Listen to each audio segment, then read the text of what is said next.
स्वामी की जय। आचार्य गुरु श्री वसुनंदन जी महाराज की जय। उत्तम आकिंचन धर्म की जय। अहिंसामयी विश्व धर्म की जय। जय बोलिए परम पूज्य आर्य माता की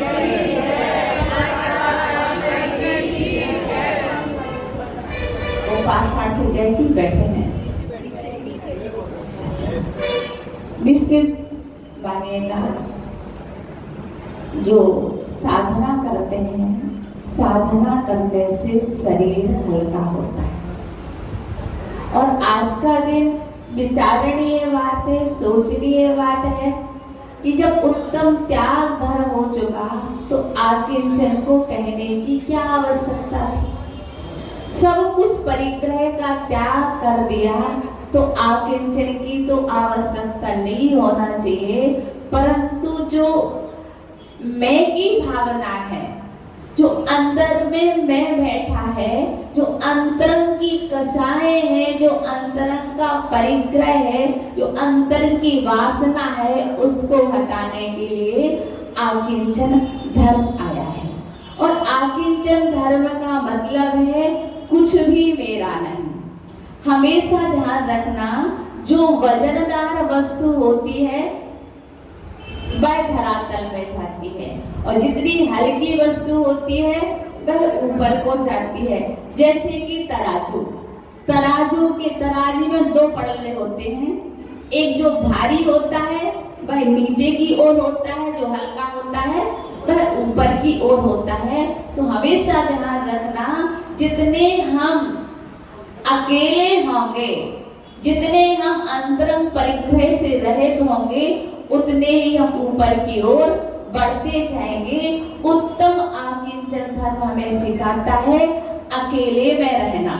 कुछ भी नहीं है मेरा, सब कुछ है। जो भी दिखाई दे रहा है चरम चक्षुओं के माध्यम से, वह क्या मेरा है? क्या मेरे साथ जाएगा? जो दिख रहा है बस यही रह जाना। इवन आपका शरीर भी आपको अपना दिख रहा है, वह भी आपके साथ नहीं जाएगा, यही चल जाएगा। तो हम क्या कर रहे हैं, किसको अपना रहे हैं? हमेशा ध्यान रखना, व्यक्ति पहले परिचय करता है, फिर परिणय होता है, फिर परिणाम निकलता है। 3 शब्द हैं, परिचय, परिणय और परिणाम। परिचय मैं और तू, ये क्या हुआ?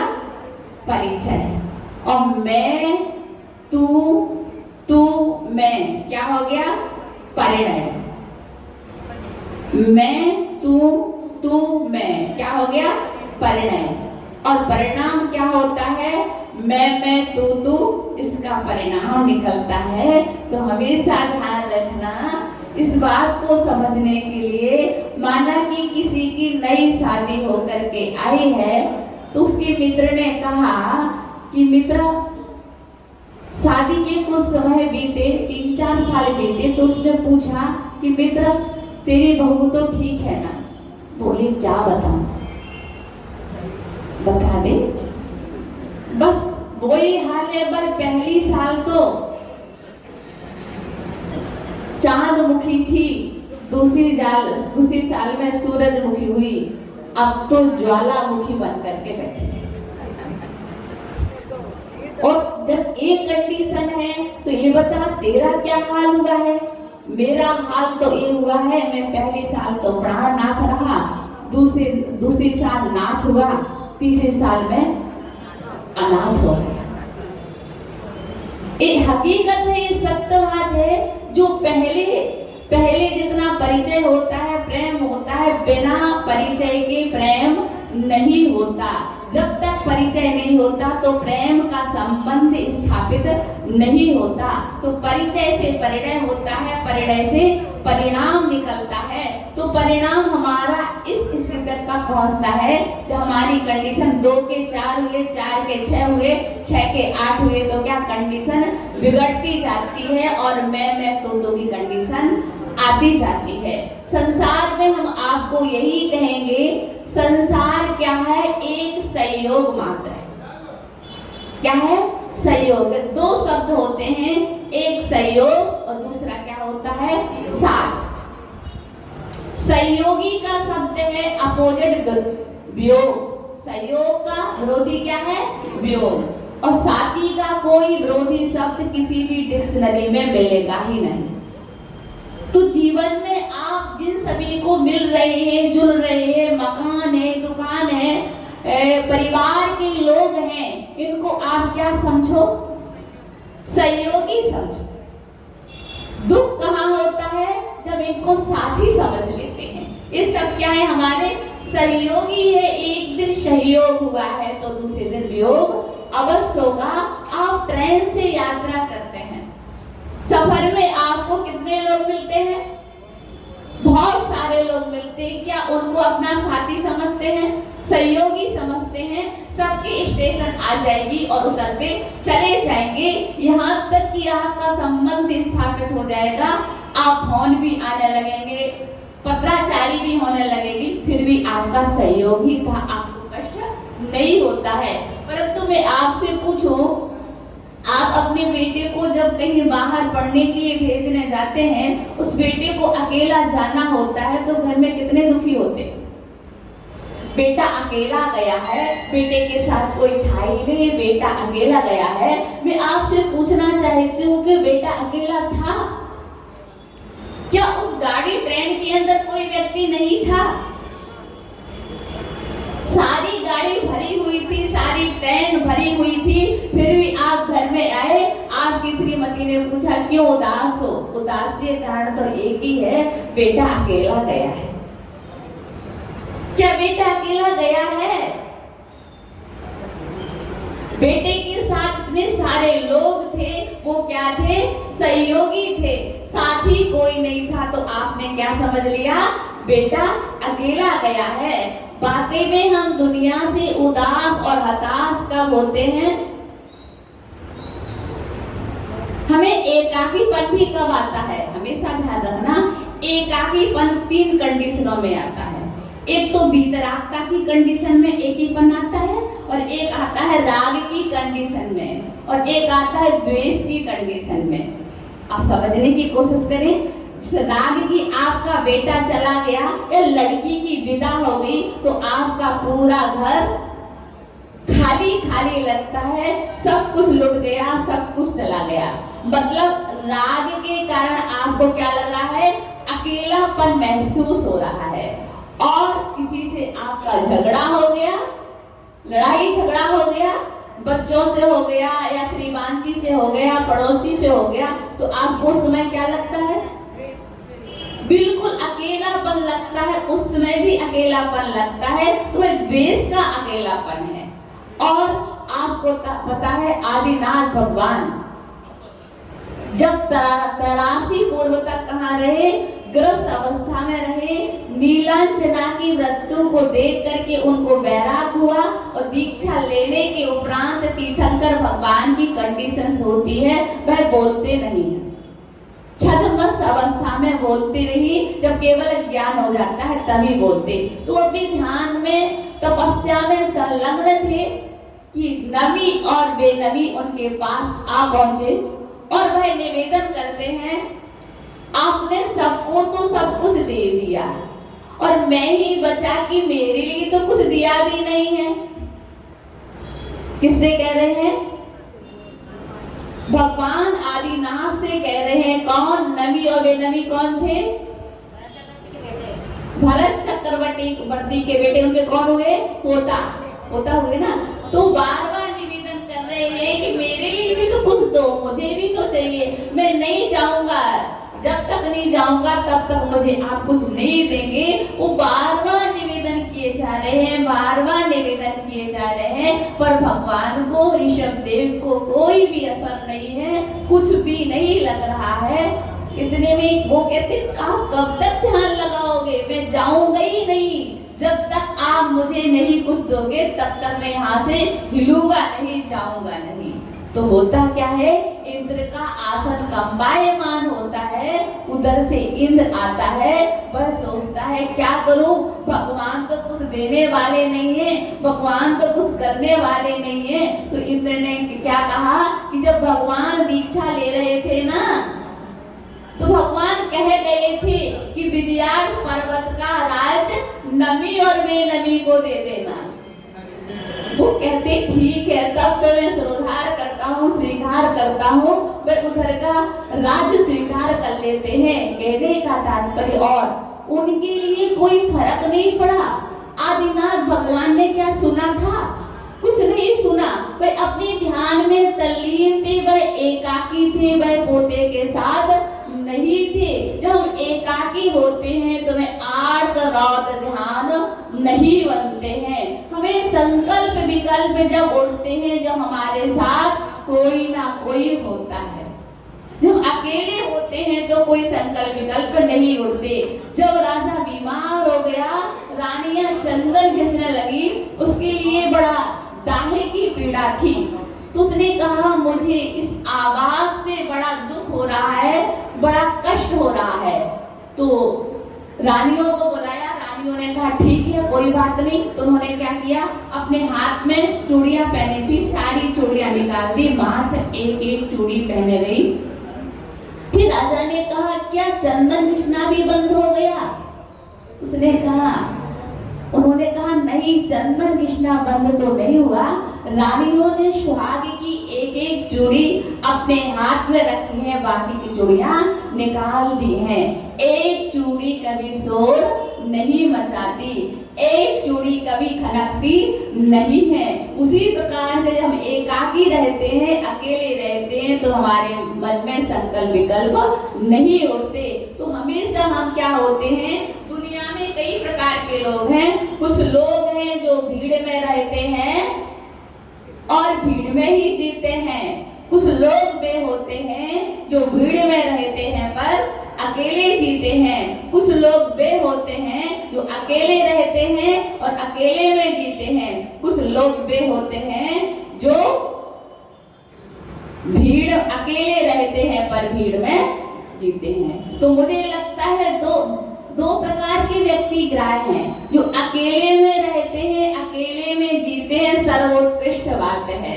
वो होती है हमारे दिगंबर मुनिराज, जो क्या है, आतापन योग आदि धारण करते हैं। वो अकेले में रहते हैं, अकेले होते हैं और अकेले में ही रहते हैं।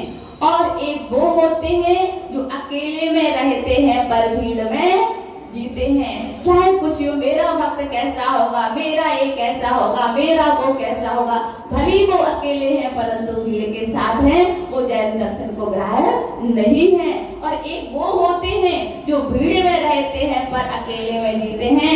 आचार्य शांति सागर महाराज से कहा जाता था ध्यान लगाओ, तो वो चौराहे पर भी ध्यान लगा लेते थे। इतनी सारे लोग हैं परंतु फिर भी वो कैसे हैं, अकेले में अपने मन को इतना एकाग्रचित कर लेते थे। ऐसे व्यक्ति भी जैन दर्शन में ग्राह्य हैं। और एक वो होते हैं जो अकेले भीड़ में रहते हैं और भीड़ में ही जीते हैं, वह ग्राह्य नहीं है। और एक वो होते हैं जो अकेले रहते हैं पर भीड़ में जीते हैं, है तो अकेले परंतु उनके साथ सारी दुनिया का संकल्प विकल्प उनके मन में चल रहा है। तो जैन दर्शन के लिए वो व्यक्ति ग्राह्य नहीं है। तो बात चल रही है हमारी दुनिया कैसी है, बताएं एक उदाहरण के माध्यम से। आपका ही कोई उदाहरण ले लेते हैं। आप लोग कहाँ जाते हैं, पिकनिक मनाने जाते हैं, आपके साथ बच्चे होते हैं, आपके साथ मित्र मंडली ग्रुप होता है और भी आपके साथ ग्रुप होते हैं। जैसे ही आप जाते हैं वहां पर, माना कि आप बीच में गए हैं तो कोई पानी में खेल रहा है, तो कोई घरौंदे बना रहा है, तो कोई अपनी चर्चाओं में मस्त है, तो कोई कहीं का मंदिर देख रहा है, तो कोई कुछ कर रहा है। सबके काम अलग अलग बढ़ जाते हैं। जैसे ही आपका टाइम पूरा होता है, छोटे छोटे बच्चे होते हैं वो घरौंदे बनाते हैं। जैसे ही उनका छूट जाता है तो वो क्या करने लगते हैं, रोने लगते हैं। और उनका टाइम पूरा होता है और वो क्या अपनी गाड़ी पर सवार होकर के आप टाइम पूरा हो गया, सबको चलना है, आप कहते हैं यार हम तैर नहीं पाए, तैरना रह गया। दूसरा कहता है हम घरौंदे बना रहे थे, वो मेरे घरौंदे छूट गए। अरे पापा जी आपने तो मेरे घरौंदे, वो मैंने खेल खिलौने बनाए थे, वो आप वहीं छोड़ करके आ गए।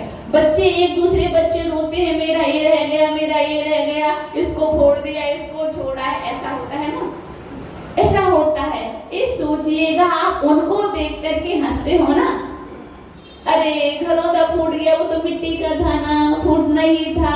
आप उनको देख करके हंसते हैं। ये सोचिएगा, विचार कीजिएगा, आप भी तो किसी पिकनिक पर आए हैं, आपका भी तो घरौंदा है, आपका भी तो घर है, वह भी तो आपसे छूटना है, वह भी परिवार के लोग हैं, वह भी तो छूटना है, वह भी तो क्या है, ये भी तो एक खेल है। वो छोटा खेल है और आपका बड़ा खेल है। आप बड़े बच्चे हो, वो छोटे बच्चे हैं, उन पर आप हंसते हो। कभी अपने आप पर हंसो कि मेरे साथ क्या जाने वाला है। जो मैं कमा रहा हूँ, जो मैं कर रहा हूँ, जो मैं परिणाम बना रहा हूँ, उसका ही प्रतिफल तो मुझे मिलना है। विचार कीजिएगा, हम हर जगह अपन क्या करते हैं, बस सिर्फ दौड़ते रहते हैं। आपसे कह दिया जाए ना, क्यों किसी दूसरे का उदाहरण लें, अपने से अच्छा कोई उदाहरण हो सकता है क्या? आपसे कह दिया जाए कि आप जितनी जमीन चाहिए है आपको आप ले सकते हो, आपकी भक्ति से कोई बहुत देवता कह रहे थे ना रुपेश कि आपकी भक्ति से तो मैं भी खुश हूँ। जब देव खुश है तो देवता भी खुश होगा। और वो आपसे कहे कि आपको क्या चाहिए, तो आप कह रहे हैं मुझे जमीन चाहिए, क्योंकि आज के युग में जमीन की बड़ी कीमत है। और वह कह रही ठीक है, मैंने तुम्हें जमीन दी, सुबह से लेकर के तुम शाम तक जमीन नाप लो, तुम जितनी नाप सकते होगे। तो तुम जमीन नापना शुरू करोगे तो मुझे लगता है नाश्ता चाय भी भूल जाओ। जितनी में मैं नाश्ता चाय करूंगा उतनी मेरी जमीन कम नपेगी। इसलिए आप बेधड़क दौड़ते रहेंगे, मैं ज्यादा नाप लूं, ज्यादा नाप लूं, ज्यादा नाप लूं। ऐसे ही होता है ना, नापते रहेंगे, जितना हो सके आ जाए। पर जैसे ही शाम होती है कि स्टॉप लगता है, वह इतना थक चुकता है, वही बेहोश हो जाता, अटैक पड़ता है और चला जाता है। यही हो रहा है ना अपनी जिंदगी के साथ। कभी भी अवसर मिलता हम कमाने से नहीं छोड़ते, परंतु ये नहीं सोचते क्या हम इसको यूज कर पाएंगे, क्या हम इसका क्या हम कुछ कर सकते हैं, नहीं कर पाते हैं, हम नहीं सोच पाते हैं। तो ये बात है आज के आकिंचन धर्म हमें सिखा रहा है, आप एकदम से खाली हो जाइए। जमीन आपको देख करके हंसती है। जब आप जमीन खरीदते हैं और अपना क्या लगाते हैं, अपनी प्लेट लगाते हैं। ये जमीन किसकी है? नरेश कुमार जी की जमीन है, संजय कुमार जी की जमीन है, पुखराज जी की जमीन है, इनकी जमीन है, उनकी जमीन है। ये बताइए, ऐसा देख करके वह कौन, पृथ्वी धरातल भी हंस पड़ी उसे देख करके।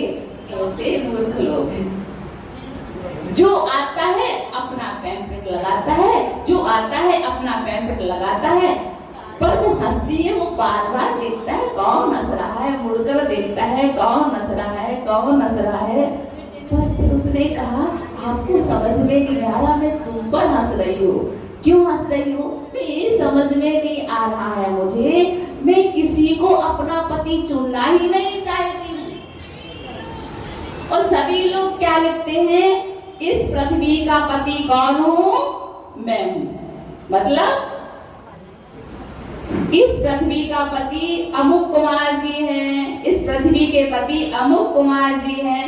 परंतु वो जमीन पृथ्वी क्या कहती है, चाहे कुछ भी हो जाए, मैं संसार के लोगों से शादी नहीं करूंगी। ये सभी धोखेबाज हैं, छोड़ करके जाने वाले हैं, स्थायी कोई साथ नहीं निभाता है। इसलिए उस पृथ्वी को समझ में आ गया, संसार की महिलाओं को समझ में आया हो अथवा ना आया हो, संसार की बहनों को समझ में आया हो या ना आया हो, परंतु उस पृथ्वी को समझ में जरूर आ गया था। अनादि काल से पृथ्वी है और अनंत काल तक रहेगी, परंतु अभी तक भी उसने कोई भी पति अपना स्वीकार नहीं किया। क्या उसका कोई पति है? क्या उसका कोई पति नहीं। वह कहती धोखेबाज लोगों को मैं स्वीकार नहीं करती, और किसी को उसने अपना परमेश्वर स्वीकार नहीं किया। तो कहने का मेरा तात्पर्य है कि आप समझे कि अपन क्या करते हैं। जब कभी भी आप चिंतन करें, जहाँ हमें अपनत्वपना होता है, दुख कहाँ होता है? जहाँ हमें अपनत्वपना होता है, जिनसे हमारा मोह होता है, वहाँ हमें दुख होता है। दुनिया में हम आपसे पूछें, आए दिन कितने लोग मरते हैं? आपको कष्ट है क्या? नहीं है। आपको दुख है क्या? परंतु जिनका आपके प्रति मोह है, एग्जाम्पल के रूप में जे घड़ी है, बहुत सुंदर घड़ी है, बहुत सुंदर घड़ी। इस घड़ी को आप बहुत लाइक करते थे। कदाचित आपके नौकर से एक घड़ी टूट जाए तो आपको गुस्सा आएगा कि नहीं आएगा? आएगा ना। परंतु आपको गुस्सा आएगा, फिर भी आप उस गुस्से को पिएंगे। क्यों पिएंगे? आजकल लोग मिलते नहीं है, थोड़ा सा गुस्सा दिखा करके भी आप कहेंगे कोई बात नहीं, टूट गई तो कैसे, टूटना तो नहीं चाहिए, टूट गई तो कोई बात नहीं। अब क्या हुआ? वह रात भर नहीं सोया, क्योंकि वह उस मालिक की सबसे प्रिय घड़ी थी, सबसे अच्छी घड़ी थी। वो रात भर नहीं सोया, उसे नींद ही नहीं आई। इतनी सुंदर घड़ी थी और वो टूट गई है, नौकर ने तोड़ दी है। इस करवट से इस करवट बदलता रहा। उसने कहा क्या किया जाए, बड़ा परेशान हूँ। तो उसने दूसरे दिन नौकर से कहा क्या कहा? क्या था? तुम बहुत अच्छा काम करते हो और बचपन से लेकर तुम मेरे घर में ही बड़े हुए हो, पले पिसे हो, तो मुझे तुमसे बहुत अनुराग हो गया था और मेरी सबसे प्रिय घड़ी ये थी, मैं आपको देना चाहता था। जैसे मेरे मन में विचार आया कि आपसे घड़ी तोड़। अब क्या हुआ? वो घर गया। ये मालिक तो रात भर सुख की नींद सोया, वह नौकर नहीं सोया। काश घड़ी ना टूटती तो वो घड़ी मुझे मिलती। दुख का कारण क्या है? दुख का कारण परवस्तु है। दुख का कारण जो अपनत्वपना समझ लेते हैं परवस्तु में, वह दुख का कारण है। कोई किसी को दुख नहीं पहुंचा सकता, कोई किसी को कष्ट नहीं पहुंचा सकता। हम पराई वस्तु को अपनाने में लगे हैं, हम हर वस्तु को अपना कहते हैं। क्या वह वस्तु तुम्हारी है? तुम्हारी है नहीं, परंतु तुम्हें दुखी कर रहा है, तुम्हारा अपनत्वपना कर रहा है। और भी संसार में कई प्रकार के लोग हैं और ऐसे वाले ज्यादा मिल जाएंगे जो मेरा सो मेरा और जो तेरा सो तेरा। ऐसे भी मिल जाएंगे। देखिए ये भारत की भूमि है, इतना अभाव नहीं है। ये भगवान महावीर का शासन चल रहा है, इतना बुरा भी नहीं है। ये पांडिचेरी का पवित्र स्थान है, इतना बुरा भी नहीं है। तो ऐसे भी लोग हैं जो मेरा है सो मेरा है, जो तेरा है सो तेरा है। यह किसकी भावना थी? पांडवों की भावना थी कि जो मेरा है सो मेरा है, जो तेरा है सो तेरा है।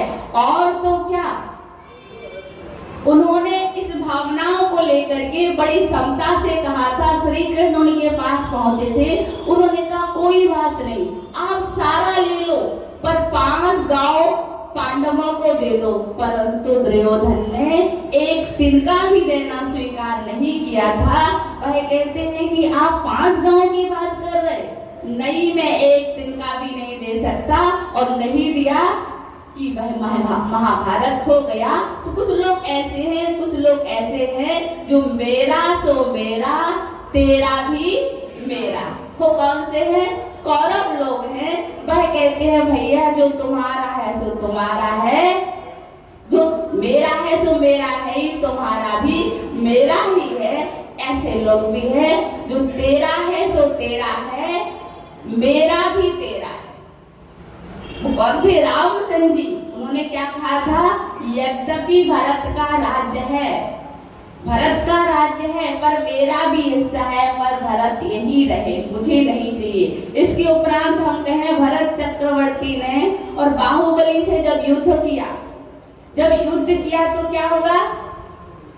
बाहुबली जीत गए और बाहुबली ने कहा अपना राज्य संभालो भैया, ये तुम्हारा राज्य है। तो भरत क्या कहता? नहीं, ये राज्य तेरा है, तूने जीता है, तेरा है, और तेरा है, मेरा भी तेरा है। पर बाहुबली कहते बिल्कुल नहीं, अयोध्या के पति आप हो, आप ही रहोगे, मुझे नहीं चाहिए। और मैंने जीत लिया, फिर भी ये राज्य तुम्हारा है और बोधनपुर का हमारा राज्य भी तुम्हारा राज्य है। ऐसे लोग भी दुनिया में हैं। ऐसे लोग भी, ऐसा नहीं इन लोगों का अभाव है, ऐसे भी हैं। और रामचंद्र जी ने क्या कहा था, भरत को यदि कोई तकलीफ ना हो इसलिए मैं वन विहार को चाहता हूँ, भरत अच्छे से शासन कर सके, अयोध्या का पति बन सके। और एक वे व्यक्ति होते हैं, ना मेरा है ना तेरा है, छूटा छपेरा है। कोई किसी का राज हो सकता है क्या? ना मेरा है ना तेरा है, ना तेरे साथ जाना है ना मेरे साथ जाना है। ये दुनिया क्या है? दुरंगी है, जो जैसी है वैसी दिखती नहीं, जैसी दिखती है वैसी है नहीं। इसको समझ पाना अत्यंत कठिन है, अत्यंत दुर्धर है। हम ऐसी दुनिया में रहना पसंद नहीं करते। एक क्या है? एक झमेला है, कुछ नहीं। और तुमको पता होगा, जब बिंबिसार एक जंगल की ओर बढ़ा जा रहा था, वह क्या देखता है? एक सुंदर सा राजकुमार नग्न अवस्था में बैठा हुआ है, बड़ा सौम्य है, बड़ा कहना चाहिए सुंदर है, युवा अवस्था को लिए हुए है। बिंबिसार को देख करके बड़ा धक्का लगा, आखिर ये यहाँ क्यों बैठा है? क्या ये अनाथ हो गया? क्या इसकी माता पिता नहीं है? क्या इसको कोई सलामत करने वाला कोई नहीं है? क्या इसको कोई शरण देने वाला नहीं है? आखिरकार बात क्या है? वह बड़ी उथल पुथल में था, बड़ी विचारों में मग्न था, बड़ा सोच में मग्न था। वह उनके पास जाता है और कहता है कि कोई बात नहीं, मुझे लगता है कि आप अनाथ हो चुके हो। जब तक बिंबिसार जिंदा है तब तक बिंबिसार की प्रजा अनाथ नहीं हो सकती है। आप चलिए, मेरे राज्य में चलिए, राज्य का शासन संभालिए, आपको मैं सनाथ किए देता हूँ। परंतु इसके पहले आप अपनी सारी कंडीशनों को तो बताइए, आखिरकार आप इस अवस्था को कैसे प्राप्त हुए? वह दिगंबर मुनिराज, वह योगीश्वर अपने ध्यान को विसर्जित करते हैं और कहते हैं, बिंबिसार, यदि तुम मेरी कहानी को सुनना चाहते हो तो मुझे ये संसार अनाथ लगा, मैं अनाथ था, अब मैं सनाथ हो चुका हूँ, अब मैं अनाथ नहीं हूँ। मेरी कहानी सुनना चाहते हो तो ध्यान से सुनो। क्या हुआ? जब मेरी आंखों में पीड़ा हुई, मैं बहुत दुखी था, बहुत परेशान था। मेरे माता पिता उस उपचार के लिए अनेक डॉक्टर वैद्यों को लाए, उन्होंने उपचार भी किया, परंतु दुख से मुक्ति नहीं दिला पाए। मेरी जीवन संगी मेरे सिर को गोदी में रखी बैठी रही, मेरी भगनियां मुझे देख करके रोती रही, मेरा भाई पैर के पास खड़ा रहा, सारा कुटुंब, सारा परिवार सब खड़े रहे, सब आंसू बहाते रहे, परंतु कोई भी मुझे सनाथ सा उस समय भी नहीं लग रहा था। कोई भी मेरी पीड़ा को हरने वाला नहीं था, कोई भी मेरे कष्टों को दूर करने वाला नहीं था। जब कोई नहीं दिखा तो एक अंदर में अलग सी जगी, एक मन में विचार पैदा हुआ। मैं मन की गहराइयों में जाता गया, मुझे लगा काश पता नहीं 2 मिनट बाद मैं मृत्यु शैया पर सो जाऊं, कोई भरोसा नहीं है, मैं जा भी सकता हूँ। हे भगवान, यदि मैं इस पीड़ा से पार हो गया, यदि मैंने सूर्य का सूर्य देख लिया तो मैं अपनी आत्मा का कल्याण करूंगा, मैं दीक्षित हो जाऊंगा, मुनि दीक्षित हो जाऊंगा। और मैंने उसी समय संकल्प कर लिया, उसी समय मैंने प्रतिज्ञा कर ली। पता नहीं फिर मुझे कब नींद आ गई, मैं सोता ही चला गया। मेरी पत्नी की गोदी में मेरा सिर था। जब सूर्य की प्रथम किरण निकली तो उसने मुझे जगाया, उसने मुझे उठाया और मुझे लगा यह सूर्य की प्रथम किरण तो शायद मेरी जीवन की नई किरण को देने आई है, मेरे नए प्रभात को जगाने आई है। जैसे ही प्रथम किरण निकली और मैं इस ओर चला आया, तब तो मैं अनाथ था राजन, अब मैं सनाथ हूँ। आप क्या आप क्या किसी को सनात कर सकते हैं? राजा ब्रह्मसार नतमस्तक हो गया और कहता है, सही बात है मुनिराज, आप ही नाथ हैं, हम तो क्या हैं, अनाथ हैं, हम पर अनुग्रह कीजिए, हम पर कृपा कीजिए, मुझे शरण दीजिए। तो ध्यान रखना, दुनिया में जिसको आप अपना सहारा समझ रहे हो, जिनके आप सहारे जी रहे हो, क्या वो आपका साथ दे पाएंगे? क्या आपको कष्टों से मुक्ति दिला पाएंगे? क्या आपका अगले जन्म तक साथ निभा पाएंगे? क्या आपको जो त्रास हो रहा है उससे मुक्ति दिला पाएंगे? नहीं दिला पाएंगे। तो क्यों ना हो, हम इनको साथी ना समझें। हमें दुख कब होता है जब हम किसी को साथी समझते हैं। ये सब क्या है? सहयोगी है। जो सहयोगी होता है उसका नियम से क्या होता है, एक ना एक दिन वियोग होता है। मुझे आप सबको देख करके हंसी आती है कि आखिरकार आप सब इस संसार में कैसे रहे।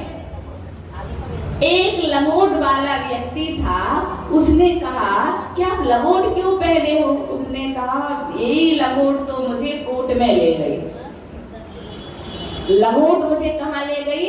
कोर्ट में ले गई। वो लंगोट थी, मैंने क्या किया, लंगोट को सुखाने के लिए मैंने उसको निकाला और डाला, उसको चूहा कतर गए तो मैंने उसकी चूहों लंगोट की रक्षा के लिए क्या किया, बिल्ली को रखा। फिर बिल्ली की रक्षा के लिए मैंने क्या किया, उसके लिए दूध कहाँ से आए, तो उसके लिए मैंने गाय को रखा और गाय के लिए घास कहाँ से आए, तो एक खेत को खरीदा। मैं उसके लिए उसकी सारी व्यवस्थाएं करता रहा। इसके उपरांत मैंने कहा, इतनी बड़ी गृहस्थी हो गई, मैंने शादी कर ली, मेरे बच्चे हो गए, बहुत बड़ा परिवार हो गया। इसके उपरांत मैंने क्या किया, मेरी गाय दूसरे के खेत में चरने चली गई और उसने क्या किया, मेरी शिकायत कर दी और मुझे कोर्ट यहाँ उठा करके ले आया है। एक लंगोट जब कोर्ट में खड़ा कर सकती है तो आपके पास तो कितने सारे लंगोट हैं, कितने सारे वस्त्र हैं, आपकी कंडीशन से क्या होगी, विचार करिएगा। उत्तम आकिंचन है। मैं और तू की परिणति हमें संसार में घुमाती है, परिभ्रमण कराती है। तो विचार करना है, इस संसार में हमारा कोई है क्या? हमारा कोई नहीं। हम जो भी कह रहे हैं वो भी असत्य कह रहे हैं। ये हमारे पिताजी, ये हमारी माताजी, ये हमारा शरीर, क्या वाकई में वो तुम्हारे हैं? बुद्धगल से संबंध है। कितने भवों में तुमने कितने माता पिता बनाए, कितने समाज से आप जुड़े, कितने लोगों को अपना माना, परंतु जैसे ही वक्त निकल जाता है अपन सब छोड़ के चले जाते हैं। क्यों ना हो, इधर के लोग तो बहुत नाटक करते हैं। यहाँ की महिलाएं, यहाँ के पुरुषों को बड़ा इंटरेस्ट है, बड़ा अच्छा लगता है। जैसे आप स्टेज पर होते हैं और बाहर निकल के जो आप स्टेज पर एक्शन दिखाते हैं वो शायद घर में नहीं दिखाते हैं। ये समझ लीजिएगा, ये संसार सिर्फ एक्शन दिखाने के लिए, रोल करने के लिए हम यहाँ पर आए हैं और रोल पूरा हो जाएगा, हम यहाँ से निकल के चले जाएंगे। तो जो भी आप देख रहे हैं, पा रहे हैं, जो भी आप सोच पा रहे हैं, वो कुछ भी अपना नहीं है। बस यदि अपना साथ निभाने वाला कोई है, मैं आपसे बार बार कह रही हूँ, यदि आपका साथ निभाने वाला है, एक साथी बनाना है, बिना साथी के जीवन नैया पार नहीं होती है। सच्चा, अच्छा और पक्का मित्र कौन है? एक इकलौता धर्म है। धर्म कभी हमें धोखा नहीं देगा। धर्म सदैव हमारे साथ रहता है, इस भाव में भी और पर भाव में भी हमारे साथ जाता है। और हमेशा चिंतन कीजिएगा कि हम अकेले आए थे, अकेले जाना है। जब अकेले आई थी, अकेले जाना है, तो इस भीड़ में रह करके फिर किसका राग देश? फिर क्यों इस बीच के में क्या हम बहुत भीड़ में आ जाते हैं और राग देश हमारे अंदर पैदा हो जाते हैं। हमारे साथ कोई जाने वाला नहीं है, हमारे साथ कोई आने वाला नहीं है, तो अब इनसे वैसे ही व्यवहार करें। कैसे? जैसे कीचड़ में कमल रहता है फिर भी वह कैसा रहता है, जुदा जुदा होता है, अलग अलग रहता है, अलग अलग फीलिंग्स लाता है। उसी प्रकार से यदि आप संसार में रहना पड़ रहा है, रहे तो नहीं रहे ना। संसार में रहना बुरा नहीं है, संसार में रह जाना बुरा है। संसार में रहो पर उस कमल और कीचड़ की भांति जुदे जुदे रहो, परिवार में रहो, ठीक है, कर्तव्य का निर्वाह कर रहे हैं, करना पड़ेगा, एक करना पड़ेगा, एक इंटेंट लेकर के कर रहे हैं। वह भरत चक्रवर्ती घर में बैरागी था तो क्यों था, मात्र वह क्या कर रहा था, मुझे करना पड़ रहा है। ऐसा नहीं मैं कोई कार्य नहीं करता था, 60,000 जिसके पुत्र थे उनसे बैर नहीं करता होगा, 96,000 प्लस एक और, ठीक है, उससे श्रेय नहीं करता था, सब कुछ करता था, परंतु करना पड़ता है। और आपके पास एक इकलौती है तब भी आप क्या समझते हैं, इसके बिना तो हमारी दुनिया ही नहीं, या उसको भी आप भिन्न समझो, उसको भी आप अलग समझो, उसको भी आप जुदा समझो। एक स्टोरी आपकी बहुत 2 मिनट की है। क्या हुआ, एक कुल्हाड़ी गिर गई तो उसने कहा कि एक निकाली तो उसने कहा ये मेरी नहीं है, दूसरी निकाली तो ये मेरी नहीं है, तीसरी निकाली ये मेरी नहीं, उसने कहा तीनों पकड़ा दी। फिर क्या रंग पड़ोसी था, उसने कहा मैं भी कुछ चमत्कार दिखाऊं, तो उसने क्या अपनी जीवन संगी को नदी में डुबो दिया, तो उसे एक अप्सरा निकाली, तो अप्सरा निकाली तो उसने पहले में हाँ कर दिया, उसने कहा तूने हाँ क्यों कर दिया, तो बोले मुझे पता था, पहले तो अप्सरा निकाली थी तो अप्सरा निकालते, दूसरी बार देवी निकालते, तीसरी बार उसी काली को निकालते थे और कहते तीनों ले जाओ, तो एक को नहीं संभाल पाते तो तीन का क्या करते, इसलिए मैंने ये किया है। तो कहने का मेरा तात्पर्य है, कहने का मेरा मतलब है आप सभी हर चीज को समझने की कोशिश करें, हर चीज को जानने की कोशिश करें। निश्चित रूप से आपके जीवन का कल्याण तभी है। सच मान के चलिए, आप वस्तु से दुखी नहीं है, आप व्यक्ति से दुखी नहीं है, आप मकान से दुखी नहीं है, आप दुकान से दुखी नहीं है, आपके अंदर जो ममत्वपने की बुद्धि है, जो अपनत्वपना है, उससे आप दुखी है, उससे आप परेशान है। ना आपको कोई दुखी और सुखी कर सकता है, आपका अपना परिणाम आपको सुखी और दुखी बनाता है। तो आप अपनत्वपने की बुद्धि को निकाल लें तो आप कैसे हो जाएंगे, सुखी हो जाएंगे। जब तक अपनत्वपना है तभी तक आप दुखी हैं। तो बस एक कोशिश करना है, बस जो हो रहा है हो रहा है, क्या है, जो हो रहा है सो हो रहा है, जो चल रहा है सिर्फ एक इंस्टेंट। उसने कहा कि भैया तुम्हारी फैक्ट्री में आग लग गई, अच्छा ले लो, कोई बात नहीं, अच्छा वो तो ठीक हो गई, जरा कुछ नहीं, कोई बात नहीं। ऐसी क्षमता, ऐसी सहनशीलता अपने पास आ जाए, अपने मन जो हो रहा है वो रहा है, वह प्रकृति से हो रहा है, जो हमारे भाग में होगा हमें मिलेगा, जो दूसरे के भाग में होगा, ऐसा अपन सोच बना ले तो मुझे लगता है हम दुखी नहीं हो पाएंगे, हम ज्यादा सुख में फूलेंगे नहीं, अटैक आना बंद हो जाएगा। क्या अटैक, व्यक्ति को अटैक सुख और दुख में ज्यादा आते हैं, तो अटैक में सम रहने की कोशिश करें। जो हो रहा है अच्छा है, यदि बुरा हो रहा है तो भी अच्छा, अच्छा हो रहा है तो भी अच्छा, सब जो घटक हो रहा है सब आप सभी अपने जीवन में किसको अपनाएं, आकिंचन धर्म को अपनाएं। बस अपने अपनत्वपने की बुद्धि को निकालने का नाम क्या है, आकिंचन धर्म है। अपना कुछ भी नहीं, जो कुछ है सब पराया है, बस अपनी तो इकलौती आत्मा है, हमें सिर्फ आत्मा का कल्याण करना है। ऐसी पवित्र भावना के साथ आप सबके जीवन में आकिंचन धर्म आए, आकिंचन धर्म को अपनाएं, तभी आपके और हमारे जीवन का कल्याण होगा। चलिए उत्तम